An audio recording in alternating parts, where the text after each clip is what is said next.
doing? I'm trying to get my crap together. You don't sound any better. It's just stuck in my head. Your imaginary head? Maybe. It's possible. How's it going? We've had a weird week here. Really? Yeah. Are y'all? I mean, I know you said you're okay, but yeah. Louisville was fine. We had tornado warnings. We had sirens. Always, in the middle of the night. But it was in the middle of the night of December. Like in December.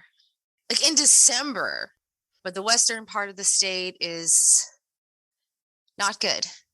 Mayfield is basically gone. Bowling Green. I know there's a building hard. that's gone.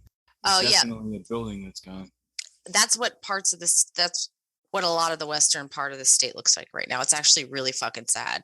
And these were people, the western part, like the Bowling Green area and all that, got hit really hard with COVID. Yeah. And then like they were starting to rebound and now. And then fate was like, no, you're not. Oh, it's so sad. Yeah. Like I just keep trying to share links of ways people can help. The Troubadours of Divine Bliss, who I've interviewed on the show before, did a run to Bowling Green with donations. That's awesome. Jen Yates from the Kentucky Beatniks posted today that all her proceeds from her music are all going to be going to the tornado efforts from now on. I mean, until it's fixed. Yeah. I was thinking about doing something like that, but then people suffering would have to pay money because I would go into the negative every time I play. Stop. Shut up. No, yeah, it's pretty scary. My wife told me anytime there's something horrible going on the planet, my wife will find it and then tell me. She's like, oh, you're having a good day. Let me remind you why else you should be grateful.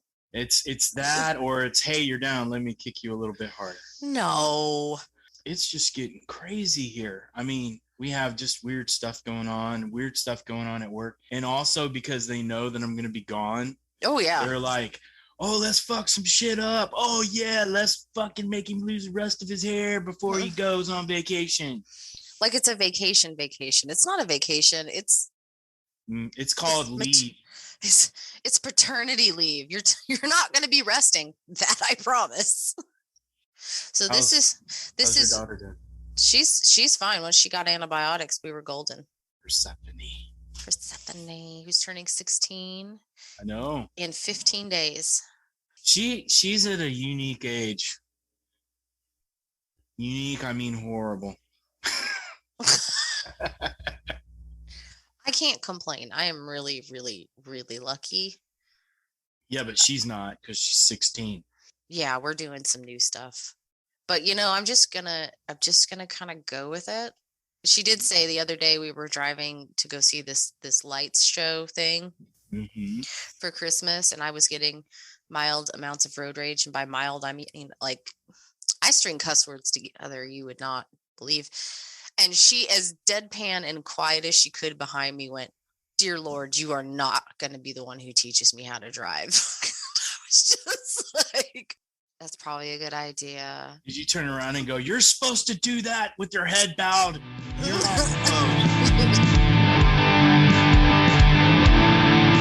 There it is. There you go. Oh, yeah. Oh, I love your shirt. Oh, thank you. Stand up. We want to see everything, man. No, don't listen to him.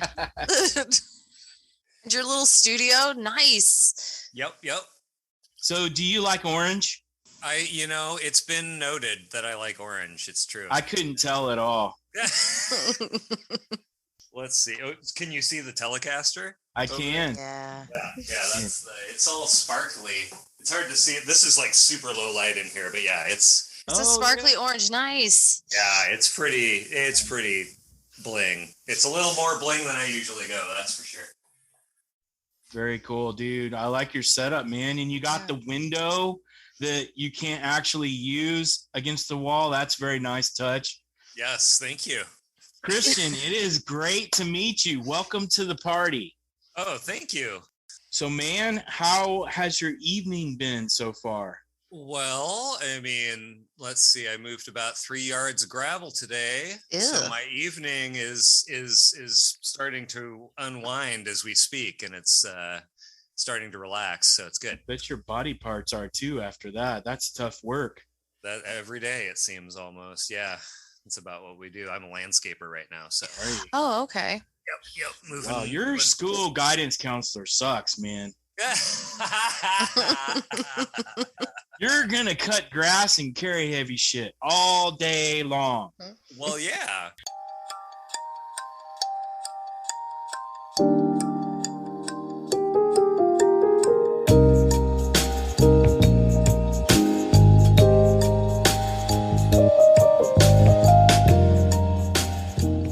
Yeah, you should definitely delete that part. You think? Yeah. But you should get the last part where I said, yeah, you should delete that part. There should just be like a little break there of just silence. Just like some elevator music. Have a dun, dun, dun, dun, dun, dun, dun. Brent saying something stupid. We'll make you a Brent saying something stupid song. Interjection. Yeah. We interrupt this broadcast. For something totally stupid. Brought to you by Uncle Brent. Let's talk about the name of your band. Okay. Can you say it for me? He wants to make sure we're saying it right. That means you didn't do your research, right? It's Totes Ferosh, man. I had it right. We got it. Totally ferocious. Originally, it was meant. Well, of course, it's a joke. Everything is in some ways musically. Name-wise, it's always like a tie-in to some sort of, it's an inside joke kind of thing. It means something to somebody, and everybody's like, "Oh, what the fuck is a Radiohead, or what is a Aerosmith, or whatever name people come up with." There's usually a weird, funny story behind it. Not really with this one. It was just I had finally transitioned at one point to doing more like really mellow stuff. I was trying to do more lullaby shit. My kids were young. Right. I was working on kids songs with the acoustic guitar and stuff. And after having last done kind of more a bombastic, things going through college and trying to finish my audio engineering degree and doing all this random, genre and stuff like that to try to make it, fun for myself. Yeah, I was focusing on like more chill, like lullaby stuff. And somebody was like, "Oh, that's totally just like, ferocious, like your other stuff." And I was like, then the stroking chin emoji popped up in my head, and I was ready to go from there. So I just adopted, whatever the speak is these days I just kind of like made some abbreviations basically. Right. So basically you were doing like super heavy, and then you were doing child music. And now you're back to a bunch of different types of music, basically what I heard. It's craziness. It's always been a mess, as it were. It's always been various, Yeah, you don't stick to one genre in particularly. No. I like that. No. We interview a lot of bands that say that. Yeah. They're like, fuck. They're all liars. We only believe you. Liar. It's about fucking time. Hey, man, I like how you explained your music. It says, the vehicle for providing hard, psychedelic rock, metal, and electronica for the new millennium. Oh. I still can't get a job in marketing, but whatever. You should, though. Oh, but I would kill I don't want to say I would kill myself. That's overly dramatic. But Your school counselor did not think you were able to do that kind of career. So there you go. Well, no. I've been many things. It was a joke, man. I've been a school counselor, man. Back off. Swing and a miss, Brent. You don't know how hard it is. So what did you say your degree was in? Well, my degree is in, I went to Evergreen, which I don't know if you folks are familiar with Evergreen out here in Olympia, but so my degree is in music, passion, production, and performance. There's a degree for that? Well, because you can make your own degree in the sense of like, so I have a bachelor's of arts. I don't have a degree, and I have been in, like three glasses, well, maybe 3 classes from would have been, a general ed degree. And I'm like, I feel like I did this wrong. Passion, performance, in what? let's see. It's passion, production, and performance. Sounds kind of sounds because like it was kind of the whole thing, and that's because I write songs, I make them, I record them, I love doing all that stuff and doing all the weird geeky stuff on the computer, and then I love getting on stage and getting wild and wacky, and it's great. So how many instruments do you play? I'm sorry, Brent. Well, let me put it this way. I'll play anything. How many do I play well? Yeah, that's right. I mean, drums, guitar, bass. I'm not a keyboard player. I would not, piano, but I'm a synth player. Like I can find what key we're in. I can make sounds, and I can make a soundscape or make an arpeggiation or do whatever like that. Basic melodies. I know some music theory, but I'm not, I can't pick up just anything and like jump into a jazz band. I'm not skilled. You know what, Christian? Knowing some music theory is really good. It helps sometimes. Sometimes it doesn't, because no one else does. Wait, how are we counting this? Is it fours or 4 4s? Yeah, I've heard that so many times in band practice, over and over. Some of the bands I've been in, I'm like, it's in the key of G. Oh yeah, sure. And then when we play it, and I was like, you did, because you asked, because I sent him a song and he was like, oh, what key is it in? And I was like, I don't know. He was like, L. It's an L. He's like, what is the first chord you play? And I was like, oh, it's a G. Which isn't always correct. No, but that's how you were trying to explain it to me, in fairness. Yeah. It's at least a fair jump though, right? If you don't know any music theory and somebody's like, hey, we're in the key of C, fucking play a C major chord and you'll know if you're wrong or right within a second, right? Yeah. Like that's the trick. Like there's, music theory isn't hard. I finally got a good teacher who explained it to me the best. And I got to say this because, random, it just came up, but it's, by far the best piece of musical advice as far as theory and like the heady classical, like, what people perceive as beyond, right? Like I feel that we all have music. We're all drummers because we all have a heart, right? And the way that she explained it though was theory always follows music. And for some reason, I had just never heard it that plainly. And it seems so dumb. You're like, what do you mean? It's like somebody played it first. And then some egghead, some geek came along. Some person's like, how'd they do that? Well, it seems like these are the patterns that we recognize. And that, it's not like Beethoven and Chopin and Grieg and all the good classical folks, or even folks playing on skulls. Like they didn't come up with like, hey, let's make a major scale and a minor scale because that'll be cool. No, they were like, this sounds good. This sounds good. And it's the people that come along after and analyze it that came up with music theory. Yeah. And then there's this big like idea that you have to know theory to be able to play music or to be able to understand it. And that's bullshit. Yeah, because everyone in my band proves that every time. Absolutely. No, I think the thing about theory, it's a good baseline. You shouldn't live and die by it. But it's a good tool. The musicians that I've found that are normally really good and creative are the ones that know enough theory to explain kind of what they're doing, but not so much that it is their guide and their light in the darkness kind of thing. Because if you follow something that closely, you're not willing to take risks. I take a lot of risks, but they're also mistakes, Sometimes it helps when you're not smart enough to know that you're making a mistake, and then it becomes a music thing. Sure. That's the cool stuff that happens. Oh, sure, yeah.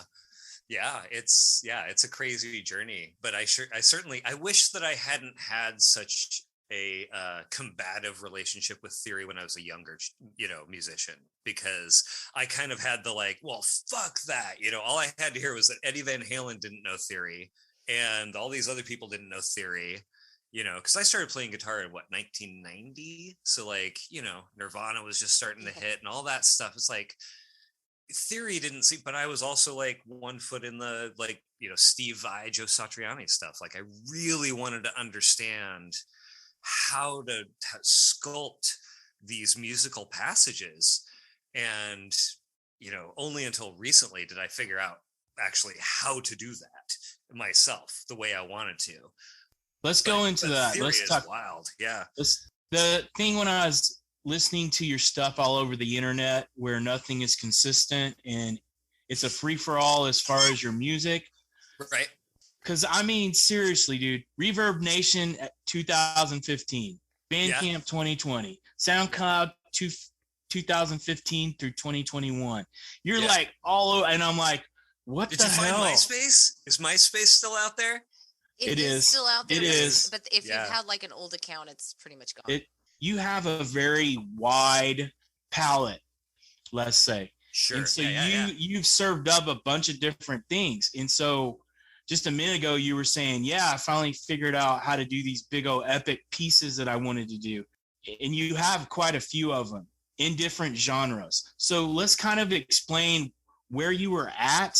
Because I'm guessing at one point when you were beating things like a caveman, it was probably 4/4 time, 4 instruments, you know, and then you moved away from that to acoustic guitar, and then you moved away from that into actual the epics that you write now. So go ahead and talk about that. Go. You mean all the things you just said? You're timing me. Well, shit. I mean, so you're not wrong, but let me get close in on that.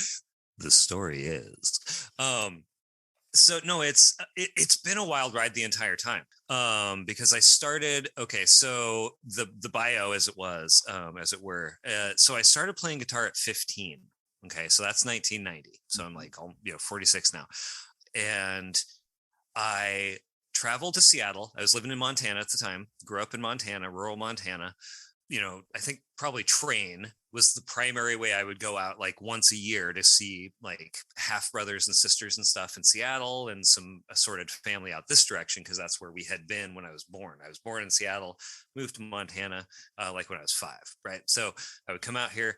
When I was 14, I came and visited my brother out in Seattle. He had a little Hohner Strat and a little Casio keyboard, and I was like, yeah, that's pretty cool, you know. And like I fucked around with it and I was horrible, but the bug was there.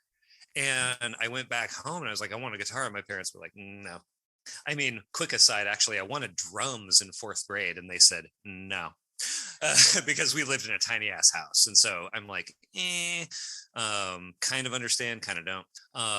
But I started when I was 15, and I was always interested in not genre, like not working within a genre, because I saw kind of how I saw music theory as almost a trap, because it can be a guideline that just like leads you down a path to making prescriptive music, is how I saw it.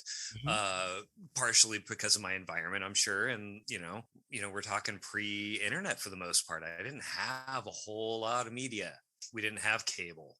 We finally got a satellite dish when I was like, 10 or 12 or something. So long story short, I never really wanted to play a specific thing other than like I loved metal. That was my first love. Was like, I think AC/DC was the first band I was like, dude, and I couldn't stop listening to it, right?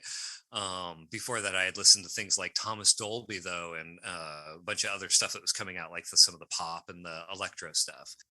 Parents wouldn't get me instruments, and so I did the whole mowing the lawns thing, and sold my comic books and bought a guitar and an amp, and was terrible for years, just kind of hammering it out. Severe depression and stuff, so I never really had a whole lot of friends, and it was rural, right? And I'm not a conservative. We're not getting political. No, but I know exactly what you're talking about, dude. Very difficult childhood with finding peers. Well, right? the thing is when you're whatever. Yeah, when you're rural, it's hard to find people if there's something more out there. Right. And like I grew up in Bandera, Texas, and I say Bandera because I actually grew up in Pipe Creek. Sure. And it has one stoplight. Yeah. Right. And it's not even a stoplight, it's a blinking light. Yeah, right. It says, hey, you're passing something. When I was a kid, yeah. Yeah, so I know exactly what you're talking about. And in those places, you get pegged as something. Sure. Even if it's not true, you get shoved into this hole. so to speak. You know, and that probably happened to you. You're probably the weird kid or something like that, right? Oh, absolutely. Yeah. I mean, in my grade, for sure. You know, I was the weird kid, you know, Not for the graduating whole class. school? What's that? Not for the whole school, just your grade? Well, I you mean, got off easy, man. I know. I don't know. It was tough for kids back then, you know, because you didn't have any resources. And if you were different, you were on your freaking own. Yes, absolutely. It's like, I don't feel like my childhood was extra hard or anything like that. But as far as like perspective, it was very difficult to try to find people to match with. I knew there was like one other kid in school, no, two other kids that played guitar that I remember, Beaver and some kid named John, and we never connected. And so I just never had, you know, a band experience. I ended up playing guitar by myself for almost 10 years before I met anybody to play music with, by the time I went to college and got through, you know, some different stuff. So I ended up playing in bands that were originally actually trying to do multi-genre, you know, like the first band I would say I was in was a band called Crack Snacker. Yes, you can chuckle on that one. In Missoula, that was a very short-lived project. We had a kick-ass drummer whose name was Jackson. He went on to do like TV stuff in Phoenix. That's what he wanted to do after he went, you know, graduated college. And as far as I know, he's still doing that, and he's doing his thing and playing drums there.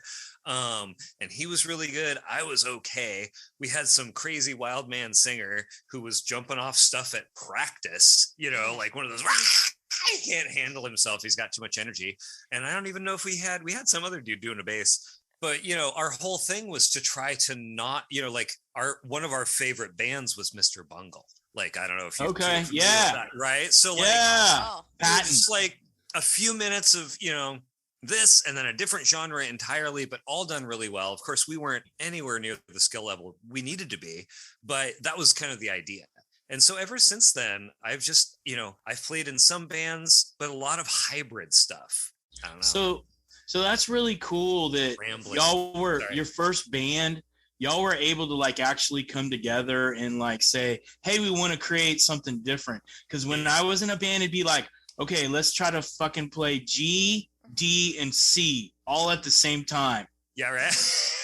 It's like, well, it's not a song. Yeah, well, we suck. So there you go.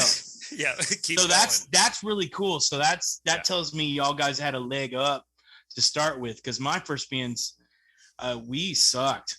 I mean, it would literally be just beating the hell out of shit for an hour to 2 hours, which the parents love too. Oh, of course. Yeah. That's probably why my folks said, no fucking way. We're not having that in the house. They're like, absolutely not. No. Let's talk about one of your songs. Let's talk about Roseanne. Tell me about that. Well, I wrote it when the reboot came out, right? A few years back when the, you know, it's what's now the Connors, right? And it was Roseanne when Roseanne first came out. And I don't know, I was just working on some different stuff. But what I like about that song and what I wanted to work on that song is having, well, I mean, it's kind of a, what's the term? Well, it's kind of a fugue in a way, in the sense that it's got a lot of the lines are all the same. They just start at different times. Right. You know what I mean? Like if you were to print out the sheet music, the bass lines play in one thing. And I mean, it's been a few years since I wrote that, but if I remember, like most of the melodic elements, there were some stuff, you know, going on, and it's just a layering thing with different times starting and making sure everything matches, and then using kind of a really, you know, like accentuated bending synth to kind of like tie all that together to make it, you know, blend and kind of based off Roseanne, like she, you know, like it made me feel kind of like, you know, like, oh, you're familiar because I love you because, you know, I remember you when I was a kid, but man, it's awkward. Like, and things are weird feeling. Like, it's not a comfortable song, you know, either. Yeah, it's like, that's the thing is it's supposed to be unsettling. The thing that was cool about that song was it was like heavy psychedelic electronic stuff, but at the same time, it had elements of 80s horror movie kind of feel to it. I was like, that is very interesting because you pulled in almost different decades of music into that too. It wasn't just one straight decade, you know. Sure. Yeah, some people write and they may write in multiple decades, but they don't shove all those decades into one song. It's, to me, it sounded like you worked different elements of each decade into it. And so I was like, that's 80s horror sound and feeling. I'm kind of anxious. Yeah, right. Yeah, and and that one also didn't sound like it had any guitar to me. Did it have guitar in it? No, that's entirely synths and samples, I think. Yeah. That's what I thought, because I was listening really close and I was like, but that was a really cool song. I liked how you pulled that off. How long did it take you to write that? That one? Oh, gosh. 45 minutes? No, probably, I mean, over like 3 or 4 days. Yeah, putting in like 45-minute sections here and there and just kind of, it didn't take that long for that one. I got the, those are more stream of consciousness, the ones that are like synthy and stuff, because it's hard to sit down. Like, like I was saying, I'm not a piano player, so I don't sit down and like, okay, this chord, then this chord. I just start writing and then this sound takes me here, that's kind of how I go with those.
You know what's unusual about you? I mean, Besides everything, I'm gonna be nice, so just relax.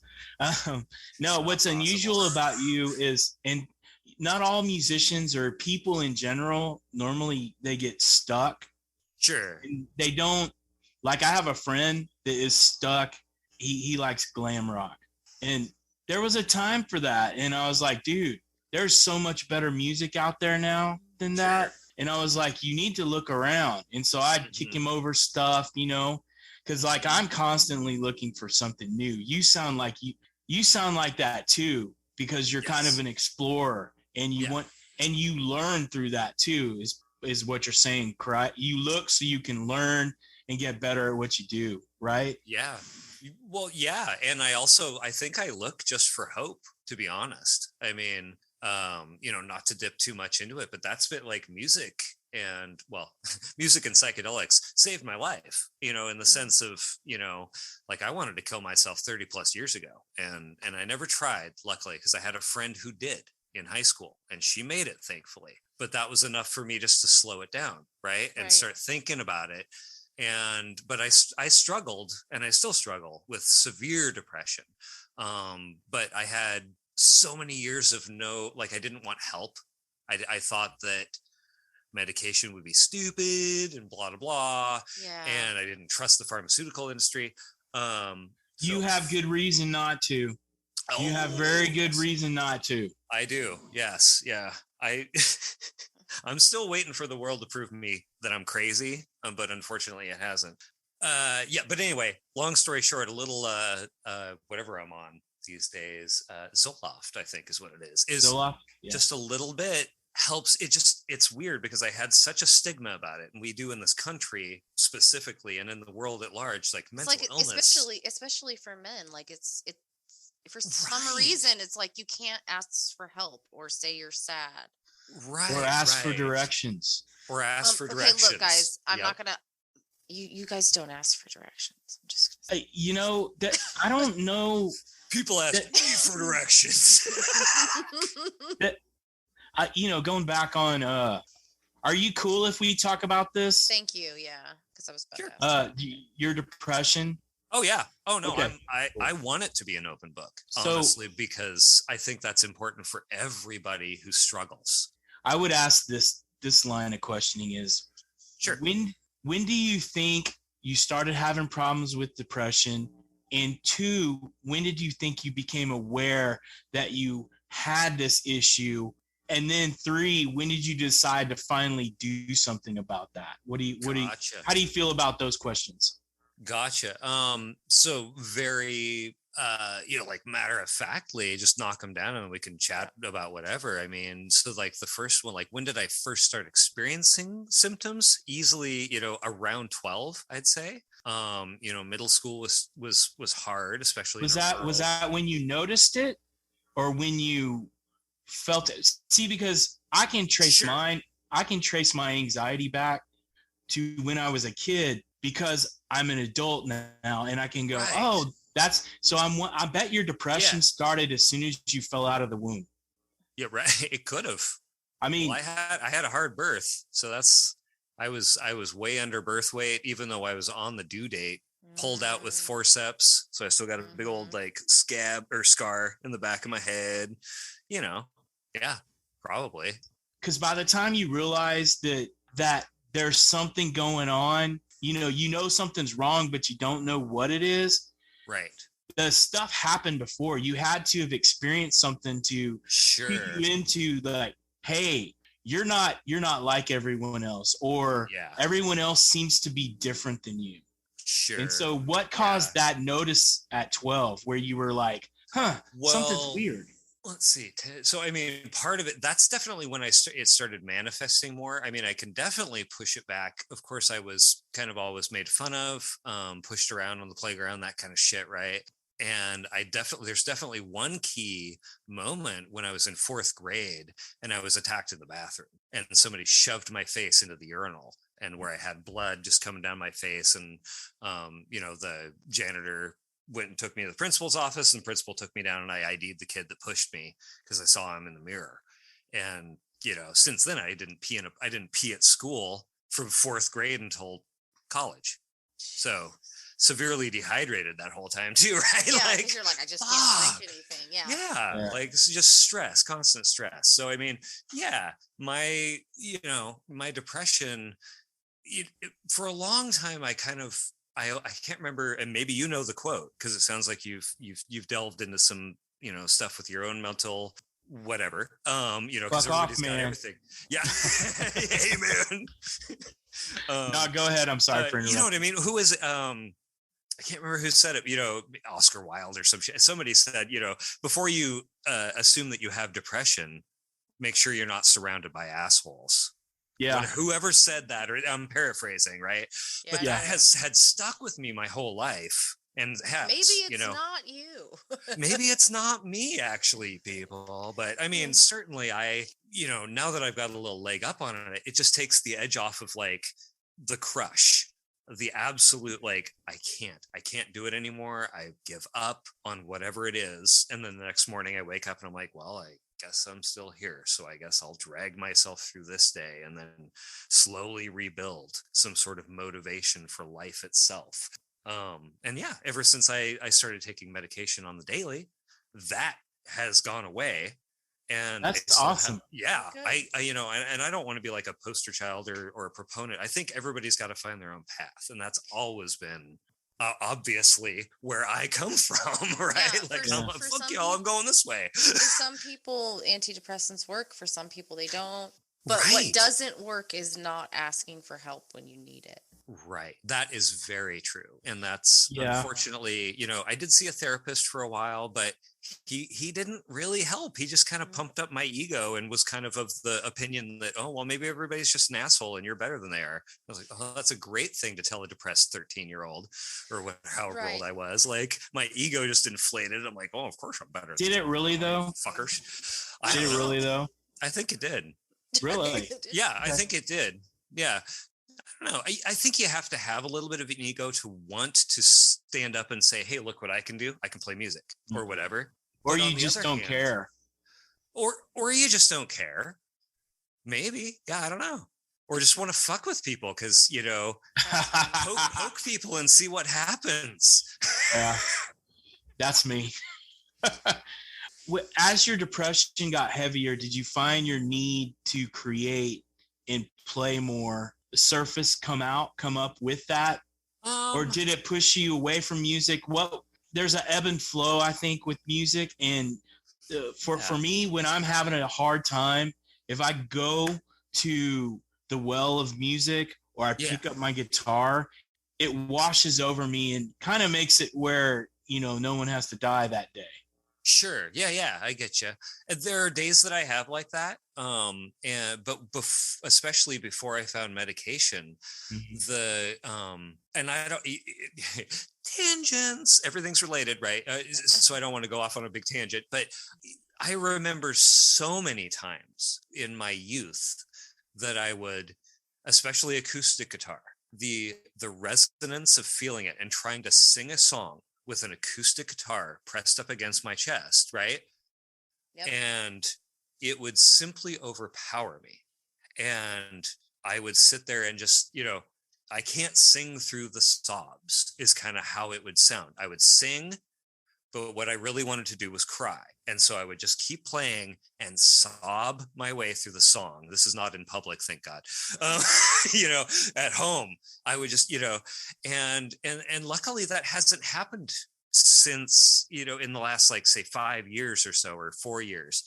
It's been a lot more manageable, like, because especially, as any sort of any sort of illness, you can't control the timing. It's not like, oh, I'm so depressed, everything's terrible. Hey, it's time to get on stage. Let's do a good show, everybody. It's my favorite thing when I'm having a panic attack. It's inevitable. Somebody will say, just calm down. Well, you just incurred a 5-notch increase, homie. Exactly. Like, thank you. And like, hand me a hammer and I'll calm down. And my kid is starting to have anxiety, and I'm just like trying to approach her with it in the way that it wasn't approached to me.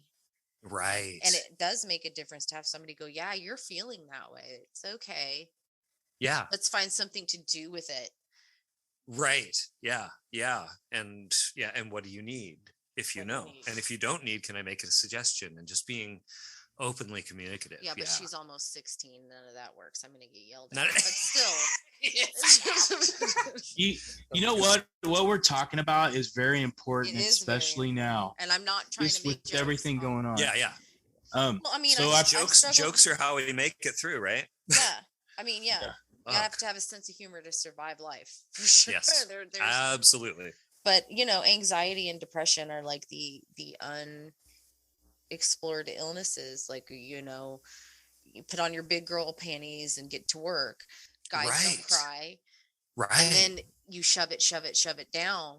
Yeah. And when it does finally fully emerge, you can be in a very dangerous place. Oh, absolutely. And you have to be able to ask for help, or just to say, hey, I don't even know what I need right now, but I'm not good. Yeah. I think when I can't speak for y'all, but when you're really young, you don't know what you're feeling. And so you don't know if you should talk to someone about it, because you don't see anyone else engaging in the behavior, or you can't see people's feelings on the outside of them. You either think this is how it is, or there's something wrong with me, or there's something wrong with me and this is how it is. And, when you're growing up, you don't want to have one more finger pointing at you, because did you want to be noticed for being odd? I didn't. No. I got noticed for being odd, whether I wanted to be or not. Yeah. Any attention at some age is bad attention. I still really like it. Yeah. So, but anyway, thanks for talking about this, guys. I think it's important, and that you talking about medication is important, and then Renelle talking about getting help is important. And so anyone listening, if you're having these issues, definitely go talk to somebody. Hopefully the right person, not someone that's going to make you feel like crap. Yeah, right. Exactly. Yes. So let's talk about another song that actually seems to involve some yelling and screaming. Talking about feelings. Let's talk about Minnesota. So yeah, I wrote that song. Another thing I've been quote unquote plagued with, I feel like I've been plagued with, is I wrote that song in 2001 and finally recorded it in 2014 or something like that. So I have this thing of trying to had this thing, and actually that's a lot of Atomic Shark is about that, because it was written all at once. But for that song, I wrote it a long time ago about a failed relationship that felt very impactful at the time, and I obviously had a lot of opinions about how I thought things had gone and how I had been treated. It sounded definitely like you had some feelings. I had some feelings. What I thought? Feelings. I thought when I listened to it, I was like, I never thought Minnesota could be such a dark place. I was like, holy crap. What style do you call Minnesota? What style or genre is that? What do you call that song? I mean, it's certainly in the metal category, but beyond that, I'm not sure. It's got like what kind of death black vocals, but it's also it's groovy. It's not. Yeah. It's certainly not. But I wouldn't. It's not one thing. Either. Yeah, it's not one thing. It's another cross genre kind of song, because you have the vocals you have, and then you have even the music and vocals are crossing genres, so it's a real cool song. But I thought, holy crap, this song's dark. For sure. And I wasn't expecting it with the title, unless you're talking about the Minnesota Vikings, and then right. The only, as a side note, the only football team I've ever seen play live against the Seattle Seahawks was the Vikings. So there you go. Weird. I mean, we've come full circle. That's football, right? I think so. Yes, ma'am. That's the football. Foosball's in this country. It's the foosball. The foosball. Foosball's the You don't have what they call the social skills. Okay. My mama.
kind of mentioned something a minute ago, and I wanted to actually get into. I thought I don't know if it's called an album anymore, but Pacific Ocean Saga of the Atomic Shark. Oh yeah. That was what, 2020. When did you actually release the whole album? Yeah, that was 2020. Yeah, I'm like, what year is it? 2021 still, right? Yeah, because it came out in August. Yeah, August 11th of 2020. So my oldest son's birthday. Oh, so I was listening to that. That is an awesome album. The guitar stuff. Thank you. And it's very good. My favorite song, which I wasn't expecting because I listened to Roseanne in Minnesota first, was La Push. Oh, okay. Because it has the surf rocking fuse with the Star Trek theme where no man has gone before kind of thing. I was like, great. Oh my God, this is the most awesome song ever. Because I kept expecting it to hear a mezzo soprano going la la la la la. That song just had a really cool riff to it. Cool, thank you. Yeah, you did a great job on that song. The push is good. Yeah, and Matt, pretty much everything on that. I mean, I went and listened to all your stuff because, like, you have Leander, Clips, Ish. Right? Oh, you have a song called Ish or Ish. Oh, yeah, from way back. Yeah. Driving the Bell. Not way back, but way back. Driving the Bell, and then you had... Oh, the Diving Bell. Bell. Yeah, and then Cavalier, which was a demo, actually, right? And that sounded like it had a Dream Theater influence to it. A little bit, yeah. Just more of a... Yeah. That's something new I'm kind of playing around with. No, I like it. Keep doing it. Yeah, that's your 2021 thing, right? I think so. Yeah. Yeah. I'm looking forward to hearing that. You need to send us some of the other shit too, dude. I will. Brent's favorite part of this podcast is getting access to free music no one else has heard. Swear to God. I mean, it's mine too. I'll send him like 3 songs and he's like, nope, got to look them up. And he will listen to everything. Right. Well, it's funny. How do you have the time to do that, Brent? Is this going to be a podcast about me and how I don't manage my time well? I'm curious because... Why are you busting my balls? At the end of a 9-hour day and like people are emailing me and I'm like, I really want to listen to everything, but I'm just like, a minute and a half. And how do you... Yeah. Are you listening while you work? Yeah, I listen and whistle while I work. I knew it. When I'm not in meetings with people talking about why they need to do stuff, I get to listen at work, but I don't get to hear everything.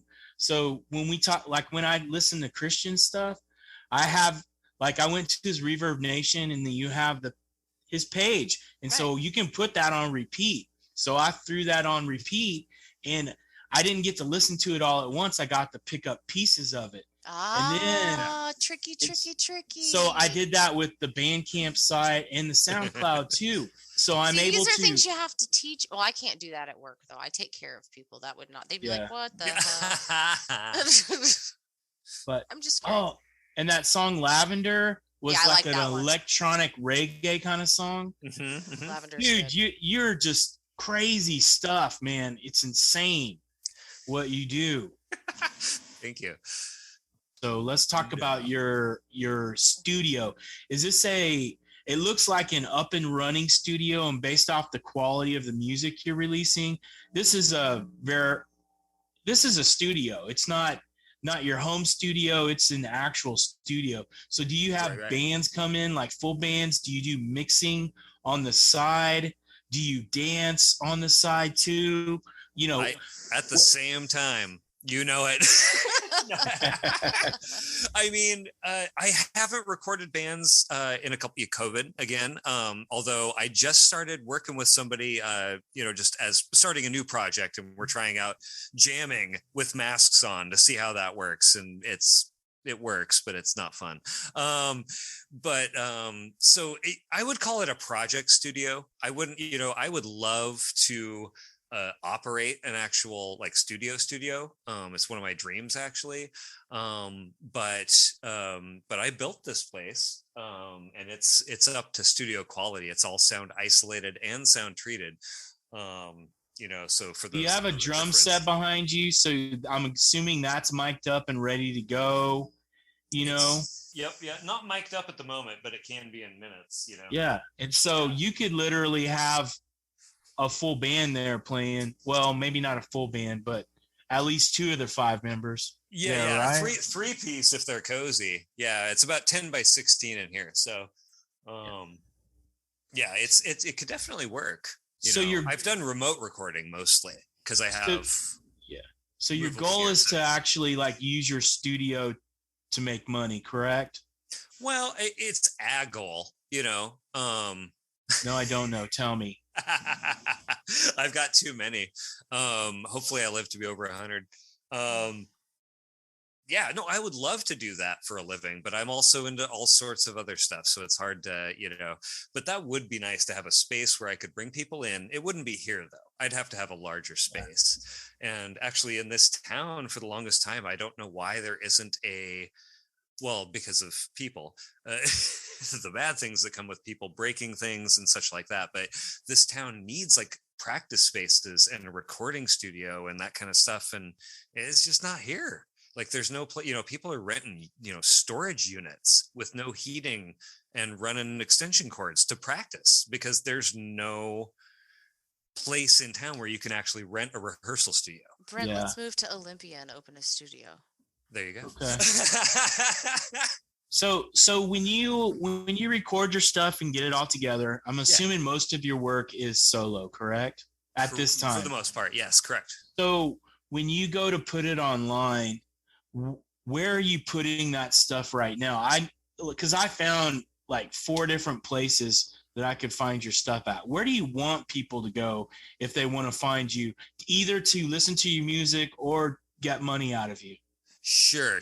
Get money out of me or give me money, because those are 2 different sites. Those are 2 very my different OnlyFans things. is. Yeah. Oh my God. Yeah, right. No, let's not. Let's create you a page, man. Let's create you a page. So, I mean, for music and stuff, I'd say, for the stuff that I would say I really want to release and here's what if you want to pay me money for this, or just listen to this as far as what I would consider my top tier. This is a product, if you want to call it a product. Right. Mm-hmm. Would be either Bandcamp or, Apple Music. Unfortunately, the Apple overlords won't smite us. But those 2 places for things that's where the Atomic Shark is right now. And where any full length feature releases, I'd say, SoundCloud, Bandcamp, stuff like that. YouTube, I throw stuff up just, for fun, because I for whatever reason, maybe it's because I was at the beginning of the internet before there were pictures. I really like sharing things with people that might be across the world. I think that's really fucking amazing, and we all just kind of take it for granted. But I remember, what was it, 1993 in Missoula? Creepy. Iska BBS, the amber monitor. Not in my room. I had to go down and check out a key to go to the computer room, which was a closet that had 2 computers in it that had amber text only monitors, and you sit there and you're like, hi, I'm from Missoula. And then you wait for somebody to be like, I'm from Iowa. Cool. Do you like the Beatles, or what are the Beatles? What are you wearing now? Yeah, what are you wearing now? Can you wear less? Weird. Kick that guy out, who knows? So you go back. So I love sharing shit. Sorry to go on a tangent there. Bandcamp and Apple Music for most stuff, and then SoundCloud and all that for random shit. I'll throw stuff up there that I'm just playing with, demos, random ideas, soundtrack ideas, because I'm working on soundtrack stuff like that. So when I come to a Christian or a Totes Ferosh show, what should I expect? Well, don't expect the unexpected, because that's what they want you to expect. It's gonna be weird, and it's gonna be personal. It's gonna be a lot like this. I don't like to be on a stage because I'm taller than everybody or bigger than everybody. I like to be on a stage so you can see me if I'm doing something cool. Otherwise, I love getting down in the crowd and doing what I do there. If I've just got a microphone and I can get down there, that's where I want to be. Let's talk about the diving sure. bell. Tell me about that. Well, I mean, so obviously it's got a huge Pink Floyd influence. Yeah. Right? Yeah. No way. No way. Not at all. Have you heard of Pink Floyd? It's so shocking that you might be interested in Pink Floyd with weird sounds and synths and guitars. I don't know where it came from. Yeah, I don't either. But yeah. I was looking for a closer for the record that I wanted to be less rocking, more, because I like a lot of. I like albums that feel like albums. I guess I'm old enough to not, like I can really appreciate the culture and the times we're in now, where like a song will come out of nowhere and then people are like, holy fuck. And this song defines the artist. Like the single really defines the artist right now, right? In this zeitgeist. It's like, you can't think of an artist without thinking of that song. And there's nothing wrong with that, but that's not, I guess I'm getting old, and I like the old, like, oh, well, man, did you listen to the end where there was that song? Right. Because it was totally different than everything else that came before it. Mm-hmm. And that's what I wanted, was just something a little different and a little, more chill.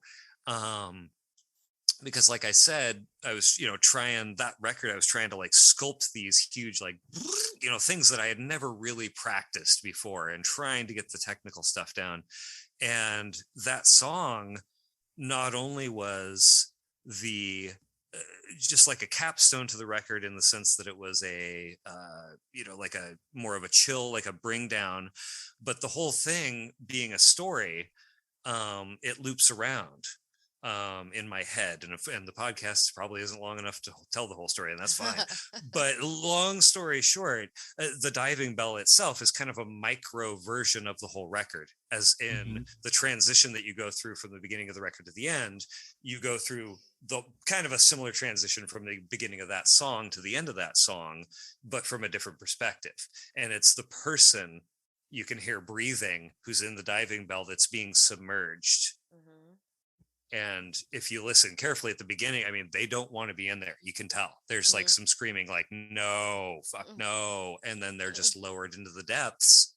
And then what happens? Well, we don't really know, but it's played out in the music. Right. And, I just envisioned it, as the light goes away, and then the darkness, and then they're just in darkness with the sound, and they don't know what's around them, and whatever fear and feelings they've got, and whatever reality they create in that moment, and then it comes around to the end, and it kind of loops around.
All right, Christian, we're going to let you go. Thank you so much for being on the show. Brent, don't go anywhere so we can do our outro.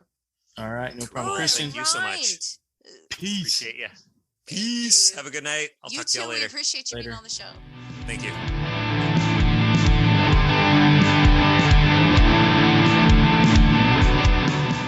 Well, Brent, I'm going to miss you for 2 or 3 weeks. Stop lying. You could give a shit less. I know. Yeah, I hate you so much. That's why I don't do anything to help you out here. You really do. Well, what are you going to do other than take care of babies? And send your friend pictures of new squeezy babies.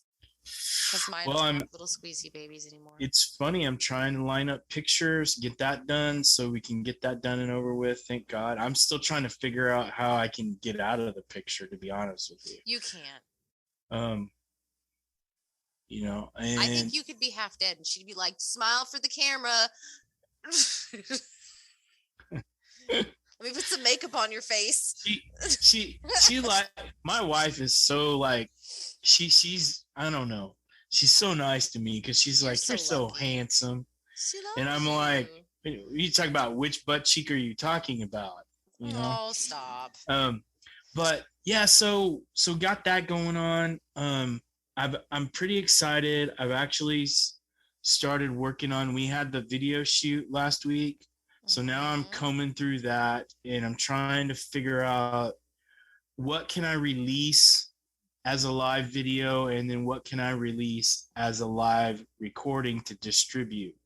So I'm going through that process now and kind of getting all that lined up for next year. And I got that article done I was telling you about where send me the link to that. I got it done and sent over to them, so they'll probably make it understandable and stuff. But you know, just work. Actually, next week I don't think I'll do any music. I'll just try to survive next week. I think you need to focus on your family for like a solid 14 days and nothing else. And I need to get when you see the podcast stuff, all you got to do is click share.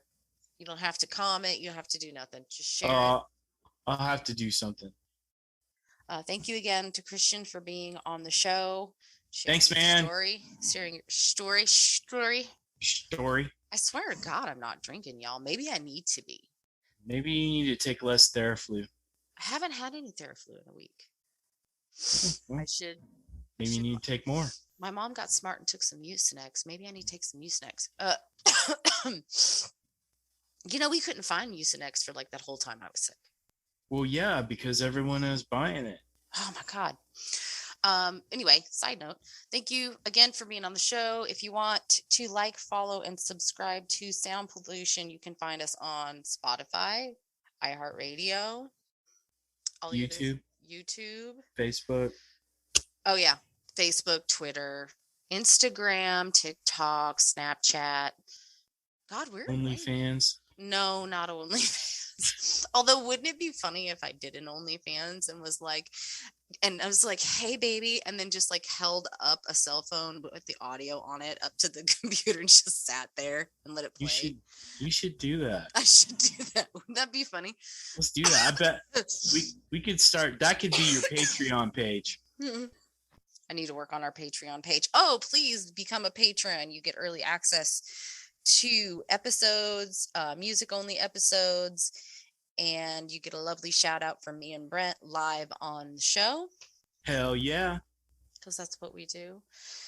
And remember, folks, you need to get out there and make some noise. Make noise!